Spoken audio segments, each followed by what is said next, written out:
Assalamu alaikum warahmatullah. Barkanmu da sake saduwa a wani sabon bidiyo namu a cikin channel ta Alita Tech TV.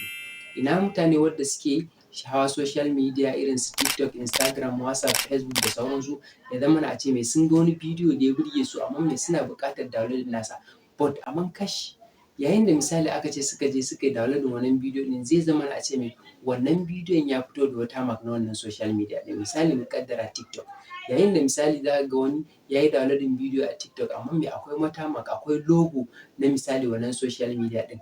Sannan kuma misali wadda suke hawa Instagram za ka samu mai sun yi downloading bidiyo amma mai akwai watermark a jikin wannan bidiyo ɗin. A yau mun zo muku da maganin wannan abu, za mu nuna muku yanayin yadda za ka yi downloading ba tare da watermark ba yayin da ka ga wani bidiyo da ya matuƙar burge ka a cikin wannan social media na TikTok da kuma Instagram. Mu shiga cikin bidiyon.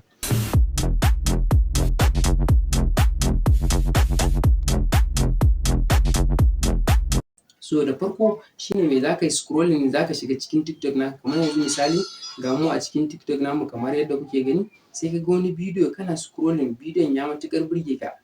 Misali kamar wannan bidiyon ya burge ni, na ji ya burge ni, so ina so na yi downloading nasa. Abin da zan fara yi shi ne mai zan danna alama ta wannan share ɗin kamar yadda kuke gani, sai na danna ta kamar haka. So idan misali na danna ta zai bani dama na copy link ɗin, sai na yi copy link ɗin. So abin da zan yi shi ne mai bayan na yi copy link ɗin zan yi minimizing, sai na tafi cikin browser ta, ya danganta da browser da nake amfani. Misali da bari mu ba da misali da Chrome. So sai na je cikin Chrome ɗina kamar haka da kuke gani, ina shiga cikin Chrome ɗina, zan shiga cikin Chrome ɗina kamar haka. Bayan ta buɗe sai na yi searching wannan website ɗin. Bayan ta buɗe sai na yi searching wannan website ɗin snaptik.app.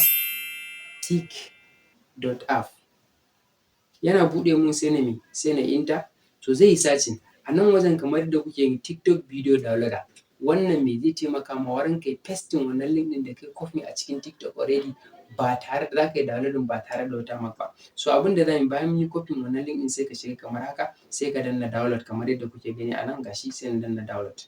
So ya danganta da irin ƙarfin network da kake da shi a wannan lokacin, zai yi searching. So wani lokacin za ku ga ad ya ɗan buɗe haka, to da yake kana amfani da data ne, sai ka danna wannan download ɗin ƙasan gashi kamar haka yadda kuke gani, sai ka danna kamar haka. So bayan ya buɗe zai ɗan yi searching kamar haka, gashi a sama kuna gani download file. So zai ci gaba da yi, ya danganta da yanayin ƙarfin network naka. Download file. To yanzu ya riga da ya yi downloading. Abin da za mu yi shi ne mai za mu yi open. Muna buɗewa shi ne mai gashi wannan bidiyon mun riga da mun yi downloading nasa, sannan kuma mai ba tare da wannan watermark ɗin ba. Sannan misali ga wanda suke hawa Instagram ma ana masu wannan. Abin da za ka yi shi ne mai ka shiga Instagram naka kamar haka, kana shiga cikin Instagram naka kamar haka, sai ka ga wani bidiyon da ya burge mu. Ƙaddara cewa wannan bidiyon ya burge ni kuma na ji me ina so na yi downloading nasa. Abin da zan yi shi ne mai zan shiga cikin mai wannan send button ɗin kamar haka da kuke gani, sai na danna. Bayan na danna zai bani dama na yi copy link ɗin kamar yadda kuke gani, copy link. Sai na yi copy, ya bani dama na yi copy link ɗin. So abin da zan yi na biyu shi ne mai zai na minimizing, na shiga cikin browser ta kamar haka. In na dawo cikin mai Chrome ɗina kamar haka, gashi na dawo cikin Chrome ɗina, sai kai searching. To wannan bidiyon naka sai kai pasting link ɗinsa da ka copy a nan wajen kamar haka, sai kai download. So yayin da kai downloading sai ka tafi ƙasa, muna tafiya ƙasa kamar haka, sai ka danna wannan alama ta download video ɗin. Kana yi zai fara mai downloading, ya danganta da ƙarfin network naka. Yanzu kun ga wannan ba shi da nauyi sosai ma, gashi ya riga da file download, ya riga da ya yi downloading. Sai ka buɗe shi kamar haka.